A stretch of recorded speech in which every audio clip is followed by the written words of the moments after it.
పవన్ కళ్యాణ్ అనే పేరుకు మన తెలుగు ప్రజల గుండెల్లో ఎంత గొప్ప పేరు ఉందో ప్రత్యేకంగా చెప్పనక్కర్లేదు. ఎందుకంటే ప్రతి ఒక్కరికి ఆ విషయం తెలుసు కాబట్టి. అయితే బంగారం సినిమాలో పవన్ కళ్యాణ్ గారితో కలిసి నటించిన మీరా చోప్రా హీరోయిన్ మాత్రం పవన్ కళ్యాణ్ మీద సంచలన కామెంట్ చేసిందండి. ఇంతకీ ఏంటేవి ఇప్పుడు తెలుసుకుందాం. పవన్ కళ్యాణ్ గారితో కలిసి బంగారం సినిమా చేసే టైంలో తెలుగు రాష్ట్రాల్లో అయితే ఫ్యాన్స్ షూటింగ్ స్పాట్కి వచ్చి హడావిడి చేస్తారని అనిపించి సినిమా డైరెక్టర్ గారు షూట్ని తమిళనాడులోని పొల్లాచ్చిలోకి షిఫ్ట్ చేశారట.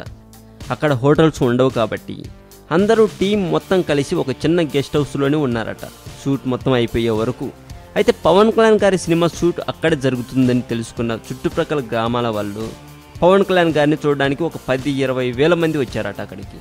ఇక ఏమవుద్ది, పవన్ కళ్యాణ్ గారు అడుగు బయట పెట్టడానికి కూడా కష్టంగా ఉండేదట. ఇక పవన్ కళ్యాణ్ గారు గెస్ట్ హౌస్లోనే ఉంటే అదే సినిమాలో హీరోయిన్గా చేస్తున్న మీరా కూడా బయటికి రాకుండా అదే గెస్ట్ హౌస్లోనే ఉండి ఉంటారుగా. సో పవన్ కళ్యాణ్ గారితో పాటు మీరా చోప్రా గారు కూడా అదే గెస్ట్ హౌస్లో ఉండి ఉంటారు అని నా ఫీలింగ్. పవన్ కళ్యాణ్కు అభిమానుల ప్రేమాభిమానాలు ఎంత ఉన్నాయో తన మాటల్లో చెప్పిందండి. అంతేకాదు పవన్ కళ్యాణ్ గారితో సినిమా చేయడం కూడా కష్టము, ఫ్యాన్స్తో అస్సలు తట్టుకోలేము, బయటికి వెళ్ళి షూట్ చేసుకురావాల్సిందే అన్నట్లుగా చెబుతుందని పలు ప్రైవేట్ వెబ్సైట్ వాళ్ళు చెప్పుకొస్తున్నారు. నేను న్యూయార్క్లో పెరిగాను, ఇండియాలో హీరోలను దేవుళ్ళుగా చూస్తారని విన్నాను, కానీ సౌత్కి బంగారం సినిమా చేయడానికి వచ్చినప్పుడు నా కళ్ళతో నేనే చూశాను అని చెప్పిందని కూడా సమాచారం. సో పవన్కి ఫ్యాన్స్ లేరు, భక్తులే ఉంటారని ఇప్పటికైనా రుజువైందిగా.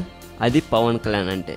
ఇక మీరా చేస్తున్న కొత్త సినిమా 1920 లండన్ అనే హిందీ హర్రర్ మూవీ. ఈ వీడియో మీకు నచ్చినట్లయితే లైక్ చేయండి, షేర్ చేయండి.